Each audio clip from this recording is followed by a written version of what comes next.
केरू वो बेचारा अनाथ जिसकी जिंदगी में खुशी का मतलब बस एक सपना था। ऊपर से उसकी स्किल ने तो उसे पिटने का परमानेंट कॉन्ट्रैक्ट दे रखा था, लेकिन भाई साहब ने ऐसा पलटा मारा कि पूरी दुनिया को ही उल्टा कर दिया। और जो उसे परेशान करते थे उनको ऐसा घिसा कि अब वो खुद ग्राइंडर के अंदर फील करते होंगे। अब नई दुनिया में केरू जंगल में फल फूल तोड़ने में बिजी था। तभी अचानक उसे किसी अज्ञात आवाज ने उसकी खाली खोपड़ी में एंट्री मारी। आवाज कहती है, जाओ आत्माओं की नजरों की ताकत हासिल करो। बेचारा सोचे ये नया कौन सा सिरदर्द है, लेकिन फिर जोकर की तरह भटकते हुए आगे बढ़ा और पहुंच गया एक झील के पास। झील से अचानक एक आत्मा बाहर निकली जैसे सरप्राइज पार्टी हो। उसने कहा, मैं स्टार स्पिरिट हूँ, बोल क्या चाहिए। केरू ने एकदम शराफत वाला डायलॉग मारा, मुझे आत्माओं की नजरें चाहिए जो सब कुछ देख सके। आत्मा भी शायद स्पीड डिलीवरी वाली थी। उसने फटाक से पास आकर उसके दाएं आंख पर किस ऑफ डेथ स्टाइल में ठप्पा मार दिया। बस फिर क्या था, केरू की पुरानी जिंदगी का पूरा फ्लैशबैक चालू हो गया। वो पहले एक हीलर था, मतलब दूसरों की टूटी फूटी हड्डियां जोड़ने वाला, लेकिन ऊंचे दर्जे के लोग उसे ऐसे ट्रीट करते थे जैसे फ्री का लोहार मिल गया हो। उसे इतना ड्रग्स पिलाया गया कि खुद को ही बेकार समझने लगा। और जब बात आई डेमन किंग से आखिरी लड़ाई की, तो उसके मास्टर्स जो खुद अधमरे पड़े थे चाहते थे कि ये जिंदा मरे हुए उनको हील करे, लेकिन केरू ने सोचा, अबे ये सब तो मुझे सड़े आम जैसा ट्रीट करते हैं, क्यों ना इनको ही चखाऊं। और उसने ड्रग रेसिस्टेंस की स्किल का इस्तेमाल करते हुए विद्रोह कर दिया। लड़ाई के मैदान में जब उसने फाइट करने की ठानी, तो उसकी सबसे नफरत वाली मास्टर फ्लेयर ने हंसते हुए कहा, तुझे तो तलवार पकड़नी भी नहीं आती। केरू ने सोचा, अभी दिखाता हूँ तेरे चॉपर से बड़ा झटका। उसने अपने हीलिंग पावर से उन सबकी तकनीकें कॉपी कर ली जिन्हें उसने कभी ठीक किया था। फिर डेमन किंग के सामने पहुँच गया। डेमन किंग भी चौंक कर बोली, तू कौन। केरू ने अपने स्टाइल में कहा, मैं हूँ रिकवरी का हीरो। डेमन किंग ने अपने सारे वार आजमाए, लेकिन केरू हील करता गया और आगे बढ़ता गया। आखिरकार उसने डेमन किंग का फिलोसफर स्टोन यानी दिल का कोर निकाल लिया। फ्लेयर ने फिर शाबाशी दी और पत्थर मांगने की कोशिश की। केरू ने सोचा, अबे तुझे तो मैं सपना में भी ना दूं। उसने कहा, मुझे इस सड़ी हुई दुनिया को ठीक करना है और वापस उस वक्त जाना है जब तू मेरे जीवन में नहीं थी। पत्थर को एक्टिवेट किया, दुनिया को रिस्टार्ट किया और नए चांस के साथ गेम शुरू। अब भैया केरू ने स्टार स्पिरिट का शुक्रिया अदा किया और यहीं से उसकी विलेन ऑग की शानदार शुरुआत हुई। उसकी जिंदगी का बर्थडे पार्टी मोमेंट आया और पिछली जिंदगी की तरह उसे फिर से हीरो का तमगा दे दिया गया, लेकिन स्टेटस वही पुराना हीलर वाला। अब ये जनाब हर टूटे फूटे क्रैक को ऐसे घूरने लगे जैसे उसमें जैकपॉट छुपा हो। मकसद फ्लेयर के अगले प्लान का तोड़ निकालना। क्या दिमाग है। एक दिन फ्लेयर गांव में टपक पड़ी। केरू क्योंकि वो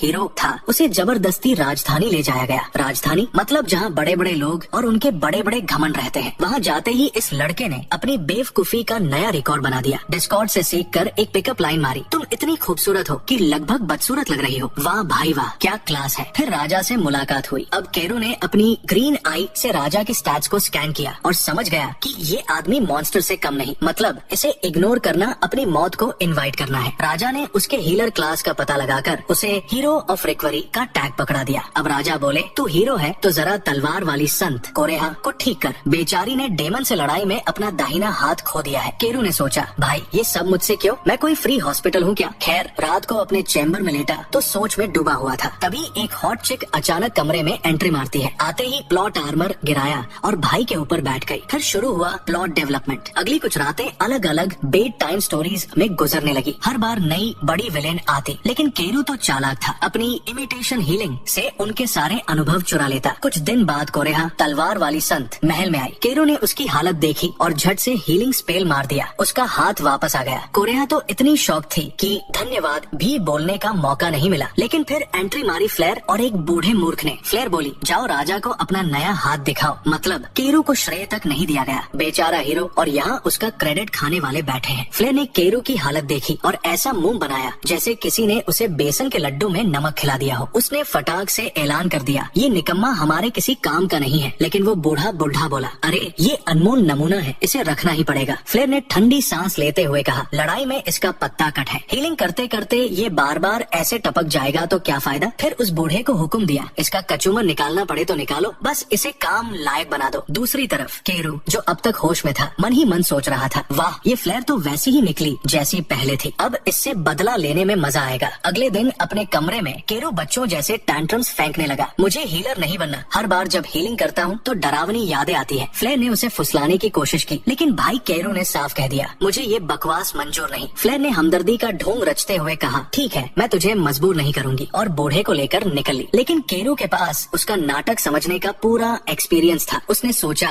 बेटी ये चालें मुझ पर दोबारा मत आजमा माना। थोड़ी देर में एक नौकरानी आई जो फ्लेयर का भेजा हुआ चाय का प्याला लाई। केरू को मालूम था चाय में जरूर मिलावट है, लेकिन फिर भी उसने ले लिया। चाय पीते ही गधे जैसा बेहोश हो गया। होश आया तो खुद को जेल में पाया और उसका स्वागत हुआ एक तगड़े मुक्के से। गार्ड रेनार्ड ने उसकी हालत ऐसी कर दी जैसे नया टेबल क्लर्क हो। उसने फ्लेयर के हुक्म पर उसे टॉर्चर करना शुरू कर दिया। फिर वो बूढ़ा बुढ़ा भी आ गया और उसने एक और डोज मार दिया। इसके बाद तो हर रात जेल में कल्चरल एक्सचेंज प्रोग्राम चलता। बुरी लड़कियों से लेकर बेहुदे मर्द तक सब आकर केरू को अपना हुनर बढ़ाने का जरिया बना लेते। दिन में उसे जबरदस्ती हीलिंग के काम पर लगा दिया जाता, जबकि वो दर्द से कराह रहा होता, और रात वो तो पूरी की पूरी भूल भुलैया होती। लेकिन केरू ने पहले से सब प्लान कर रखा था। वो बस उस पल का इंतजार कर रहा था जब उसकी सहनशीलता का लेवल पार होगा और वो अपनी ताकत से जाग उठेगा। एक रात फ्लेयर हमेशा की तरह उसे ड्रग देकर अपनी स्टाइल में बोतल उसके सिर पर तोड़कर बाहर निकल गई। लेकिन अब ये शांत ज्वालामुखी फटने के लिए तैयार था। अब केरू के अंदर का ज्वालामुखी फूट चुका था। उसने अपनी दिमागी ताकत वापस पाली और ड्रग्स का असर ऐसा रौंदा जैसे किचन का कचरा। उसे तुरंत समझ में आ गया कि बदले की घड़ी आ चुकी है। दूसरी ओर फ्लेयर को थोड़ी गड़बड़ी का एहसास हुआ, लेकिन उसने सोचा कौन सा पहली बार कुछ अजीब हुआ है और आराम से निकल ली। अगले कुछ दिन केरू ने जेल के सैनिकों की गप सुनने में बिताए, जैसे खुफिया एजेंसी के स्पाई हों। उसके कान हर उस बात को कैच कर रहे थे जो उसके प्लान में काम आ सकती थी। फिर वो रात आई जब राजा किसी टूर पर निकला। भाई साहब ने चेन तोड़ी और जेल से भाग खड़ा हुआ। जब फ्लेयर को खबर लगी तो उसके होश उड़ गए। सोच रही थी ये गधे जैसी शक्ल वाला कैसे भाग गया, लेकिन तभी रेनार्ड ने केरू को फिर पकड़ लिया और फ्लेयर के सामने पेश कर दिया। रेनार्ड बोला, मैडम इसने कुछ ऐसा कहा है जो आप इग्नोर नहीं कर सकती। फ्लेयर ने उसे अपने चैम्बर में बुलाया। वहाँ पहुँचते ही केरू ने ऐसा प्लॉट ट्विस्ट दिया कि फ्लेयर के होश उड़ गए। उसने रेनार्ड और गार्ड्स को हटाया और एकदम प्राइवेट मोड ऑन किया। तभी केरू ने अपनी पहचान बदली और सामने आया। फ्लेयर की आंखें इतनी बड़ी हो गई कि लग रहा था बाहर गिर जाएंगी। उसने बिना देर किए फ्लेयर की एक उंगली तोड़ दी और कहा, अगर चुप रही तो बदला यही खत्म, वरना अगले 9 की बारी है। फ्लेयर ने दर्द सहते हुए हामी भरी, लेकिन केरू के दिमाग में तो ट्रिपल एक्स प्लान चल रहा था। उसने उंगलियां ठीक की और फिर तोड़ना शुरू कर दिया। दर्द के मारे फ्लेयर की चीखों ने पूरे महल को दहला दिया। इसके बाद केरू ने उसे बिस्तर पर पटक दिया और अपने ताकतवर हथियार से उसकी बर्बादी की तैयारी की। फ्लेयर ने भागने की कोशिश की, लेकिन केरू ने उसे पंगु कर दिया। बेचारी फर्श पर ऐसे रेंग रही थी जैसे कोई केचुआ सूखी जमीन पर। फिर केरू ने जलती छड़ उठाई और कहा, ये छड़ या वो छड़, जल्दी फैसला करो। फ्लेयर ने मिन्नतें करते हुए वो छड़ चुनी, लेकिन केरू ने पहले उसे और तड़पाया और फिर पूरी तरह बर्बाद कर दिया। उसके बाद उसने फ्लेयर की यादें मिटाई, उसका चेहरा बदल दिया और उसे अपने साथ ले गया। वही महल में एक नकली लाश छोड़ दी जिसे उसने फ्लेयर जैसा बनाया और चालाकी से पूरी कहानी रेनार्ड के नाम कर दी। खुद का चेहरा भी ऐसा बदला कि पहले का भूतिया अवतार पीछे छूट गया। अब वो इतना स्मार्ट और हैंडसम बन गया कि लोग उसे देख कर कहें, अरे ये तो हीरो है। अगले दिन अपने नए घर में बैठा केरू सोच रहा था कि अब उसे और ताकतवर बनना होगा, क्योंकि डेमन किंग से उसे पुराने राज खोलने थे और भाई साहब के बदले की गाथा बस शुरू हुई थी। अब जब फ्लेयर नई पहचान और खाली खोपड़ी के साथ उठी तो सबसे पहला सवाल यही था, मैं कौन हूँ और दूसरा ये हैंडसम कौन है। केरू ने तुरंत अपनी एक्टिंग स्किल ऑन की और कहा, तुम्हारा नाम है फ्रेया और हम पुराने लवर्स हैं जो खास प्लॉट बनाने के शौकीन थे। मैजिक के दम पर उसे पूरी तरह ब्रेन वॉश कर दिया और वो फटाक से उस पर फिदा हो गई। फिर भाई साहब और मैडम ने तुरंत ही इंटेंस वर्कआउट सेशन में भाग लिया। बाद में फ्रेया ऐसे लिपटी जैसे केरू के पास एकदम जादुई स्किल हो। जब उसने नाम पूछा तो केरू ने अपने नए अवतार का परिचय दिया। क्यों रुका? क्योंकि अब वो नया जन्म ले चुका था। इसके बाद दोनों ने मिलकर राजधानी छोड़ने का प्लान बनाया ताकि अपने नए जीवन की सुरक्षा कर सके। जैसे ही वे निकले देखा कि लोग रेनार्ड के वांटेड पोस्टर पर गप मार रहे हैं। अब चूंकि केरू ने ही रेनार्ड को बलि का बकरा बनाया था तो उसने एक शातिर मुस्कान के साथ रास्ता नाप लिया। लेकिन तभी किसी ने नॉन की वापसी का जिक्र किया। नॉन फ्लेयर की छोटी बहन और केरू की पहली जिंदगी का सबसे खतरनाक सिरदर्द, वही जिसने उसकी हालत सबसे पहले भांप ली थी। केरू सोचने लगा, इससे तो मैं दूर ही रहूं, वरना ये मेरा भूत खींचकर वापस ले आएगी। अगली सुबह केरू अपने बुरे सपनों से जागा। वो पुरानी जिंदगी का वो हिस्सा याद कर रहा था जब फ्लेयर और उसकी घटिया गैंग ब्लेड और बुलेट ने उसे खिलौने की तरह इस्तेमाल किया था। इसने उसके बदले की आग को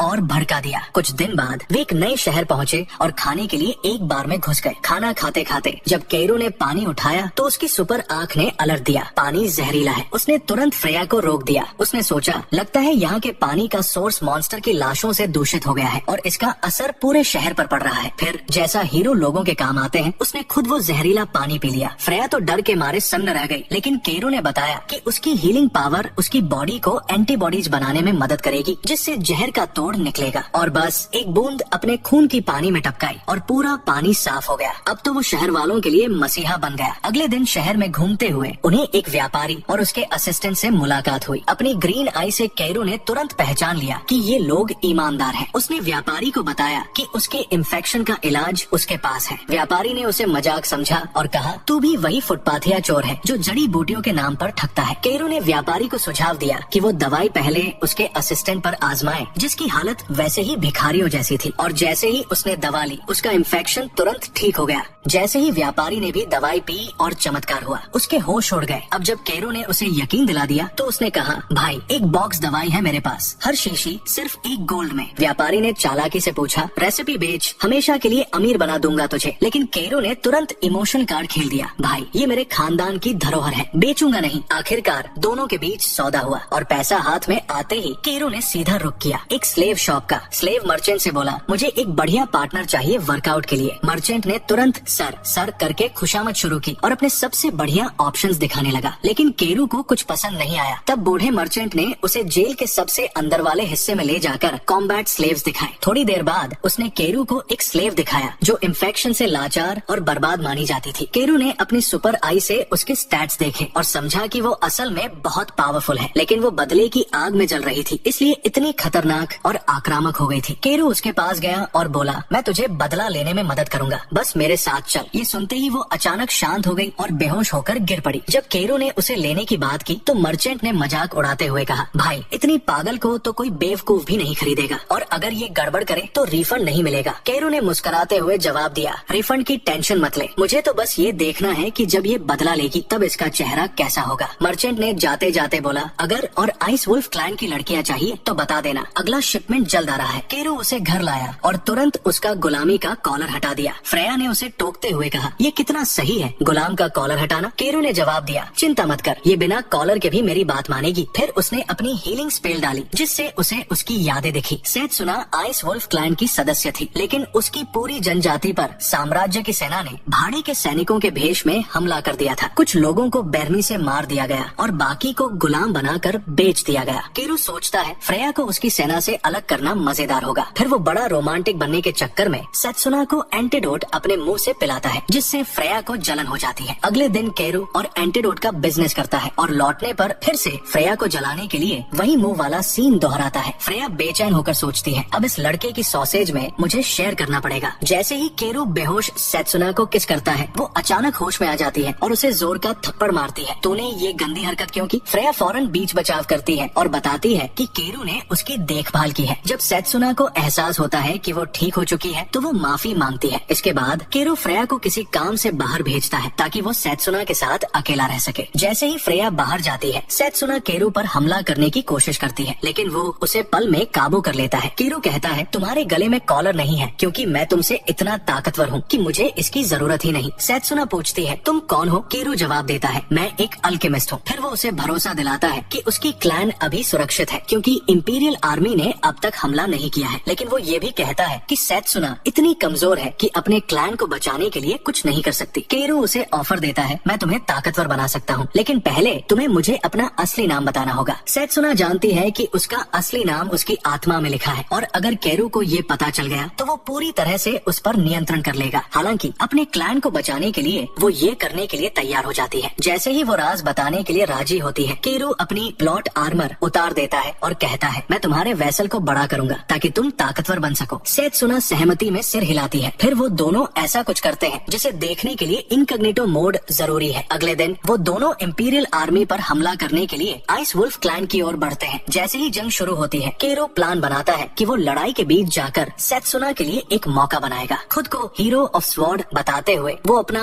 रेड जूस चारों तरफ फैलाने लगता है। आइस वुल्फ क्लैन तक पहुंचने के बाद वो कहता है कि वो सेत्सुना के आंसुओं और इच्छाओं को पूरा करने आया है। क्लैन वाले उसकी बातों को बकवास समझते हैं जब तक कि वो सेत्सुना को इंपीरियल आर्मी का धुआं उड़ाते नहीं देख लेते। सेत्सुना को लड़ाई में मुस्कुराते देखकर कैरो खुश हो जाता है और सोचता है कि उसे लड़ाई में मजा आ रहा है। वहीं दूसरी तरफ वो देखता है कि फ्रेया में अब वो बेरहम रवैया नहीं है जो फ्लेयर के समय हुआ करता था। ये सोचकर कि शायद किंगडम की भ्रष्टता ने फ्लेयर को ऐसा बनाया था, कैरो तय करता है कि उसे पूरे किंगडम से बदला लेना है, सिर्फ फ्लेयर से नहीं। रात में कैरो को पता चलता है कि जहरीला पानी आइस वुल्फ क्लैन की वजह से हुआ था। वो सेत्सुना से पूछता है, क्या मैं इस जहर को और खतरनाक बना दूं ताकि तुम ज्यादा इंसानों से बदला ले सको। सेत्सुना कहती है, नहीं, मैं निर्दोष इंसानों को तकलीफ नहीं देना चाहती। ये सुनकर केरो तुरंत पानी को शुद्ध कर देता है। इसके बाद हमारे भाई साहब सेत्सुना के साथ प्लॉट डेवलप करने लगते हैं। अपनी अद्भुत क्लैपिंग स्किल से वो सेत्सुना का असली नाम उगलवा लेते हैं। इस बीच राजधानी में किंग को पता चलता है कि बर्नार्ड को फंसाया गया था और वो केरू के पुराने रूप में है, इसलिए वो उसे अपनी खोई हुई इज्जत वापस पाने का एक मौका देता है। दूसरी तरफ राजधानी में कोरेहा कुछ लूजर्स को बात करते सुनती है कि आइस वुल्फ क्लैन की घटना में एक आदमी ने खुद को हीरो ऑफ स्वॉर्ड बताया और क्लाइरेट स्वॉर्ड टेक्निक का इस्तेमाल किया। अगले दिन जब केरू अपनी साइड चिक्स के साथ शहर घूम रहा होता है, एक सड़क छाप आदमी उसे रोककर सेत्सुना को एक गोल्ड कॉइन में खरीदने की कोशिश करता है। केरू उसकी तरफ देखकर जवाब देता है, भाई 1000 गोल्ड पीस लेके आ, फिर बात करेंगे। गरीब लड़का जो सिर्फ जुबानी बहादुर था, गुस्से में केरू पर हमला करने की कोशिश करता है, लेकिन सेत्सुना बीच में आकर उसे झपट कर लॉक कर देती है। इसके बाद केरू उस पर जादू करता है और पता चलता है कि वो सैनिकों में से एक है जो आइस वुल्फ क्लैन पर हुए हमले में बच गया था। केरू उसकी बैज लेता है और सेत्सुना उसे सीधा ग्रेट बियॉन्ड यानी ऊपर वाले के पास भेज देती है। इसके बाद केरू की मुलाकात गोल्डमैन से होती है। बातचीत के दौरान गोल्डमैन अपने आदमियों को बुलाता है और केरू को धमकाता है कि वो दवा का नुस्खा उन्हें दे दे। गोल्डमैन का कहना है कि उसके बिजनेस पार्टनर बड़े पैमाने पर उत्पादन करना चाहते हैं। केरू मुस्कुराकर पूछता है, कितनों को सीधे निर्वाण भेजने का इंतजाम चाहिए। गोल्डमैन इसे मजाक समझता है और सोचता है कि केरू ब्लफ कर रहा है। तब केरू उसे चुनौती देता है, चलो कोशिश कर लो। हालांकि केरू अपने दिमाग का इस्तेमाल करता है और दिखावे में 500 गोल्ड पीस के बदले नुस्खा बेचने की बात कर देता है। गोल्डमैन तुरंत मान जाता है और केरू सौदा पक्का करके अपनी लड़कियों के साथ वहाँ से निकल जाता है। बाहर निकलने पर लड़कियाँ उसे ताना मारती है कि उसने नुस्खा क्यों बेचा। तब केरू हंसते हुए कहता है, वो नुस्खा नकली था, असली दवा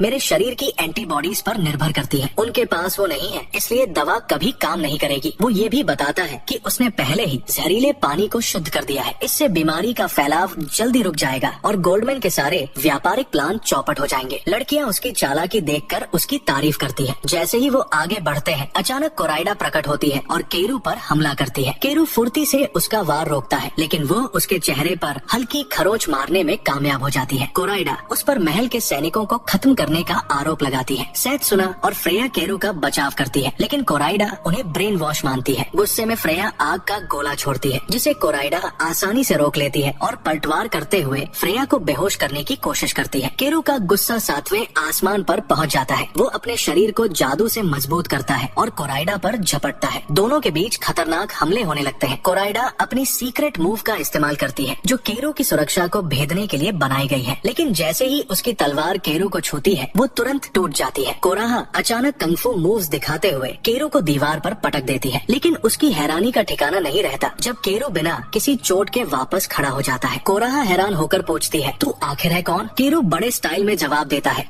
मैं ही हूँ। दोनों फिर एक दूसरे पर झपटते हैं। इसी दौरान केरू एक ऐसा पोषण कोराहा पर गिरा देता है जो उसके शरीर को कमजोर कर देता है, लेकिन कोराहा भी तेज है। वो तुरंत अपनी जांग पर छुरा मारकर उस पोषण का असर खत्म कर देती है और फिर से हमला करती है। कुछ देर बाद कोराहा को बढ़त मिलती है और वो केरू पर वार कर देती है, लेकिन केरू खुद को झट से ठीक कर लेता है। फिर वो कोराहा के सिर को छूता है और उसे इंपीरियल आर्मी द्वारा आइस वुल्फ क्लैन पर किए गए अत्याचार की भयानक यादें दिखा देता है। कोराहा ये सब देखकर दंग रह जाती है और बेहोश होकर जमीन पर गिर जाती है। केरू उसे अपने घर ले आता है जब वो अभी भी बेहोश होती है। केरू फ्रेया से कहता है कि उसे एक्टिंग करनी पड़ेगी। फिर वो कोराहा को तुरंत ठीक करता है और उसकी चेतना वापस लाता है। जैसे ही कोराहा को होश आता है, उसे वो सब याद आता है जो उसने इंपीरियल आर्मी के बारे में देखा था, लेकिन वह इसे मानने से इनकार कर देती है क्योंकि उसके लिए तो उनका साम्राज्य हमेशा अच्छा रहा है। तभी केरू अपने पुराने बदसूरत रूप में बदल जाता है। कोराहा उसे पहचानते ही कहती है कि वो फ्लेयर के साथ जो किया उसके लिए कभी बच नहीं सकता। केरू कहता है, मैंने फ्लेयर को मारा नहीं है, लेकिन कोराहा उस पर विश्वास नहीं करती। तभी फ्रेया फ्लेयर के रूप में आती है और कहती है, केरू ने मेरी जान बचाई और मुझे दिखाया कि हमारा साम्राज्य कितना दुष्ट है। फ्रेया आगे कहती है कि अब वे दुनिया को बचाने के मिशन पर है और फिर वहाँ से चली जाती है। फ्रेया की बातों से कोराहा का दिल पिघल जाता है। वो केरू से माफी मांगती है कि उसने उसे बिना जाने हमला किया, जबकि उसने उसका खोया हुआ हाथ वापस लौटाया। वो उसे भरोसा दिलाती है कि वो उसकी हर संभव मदद करेगी, लेकिन तभी माहौल थोड़ा सज्ज हो जाता है। कोराहा केरू के करीब आकर उसे चूमने की कोशिश करती है और जैसा कि आप जानते हैं, केरू ऐसा कोई मौका मिस नहीं करता। वो तुरंत अपने लेग डे का वर्कआउट शुरू कर देता है और कोराहा को भी ऐसा एहसास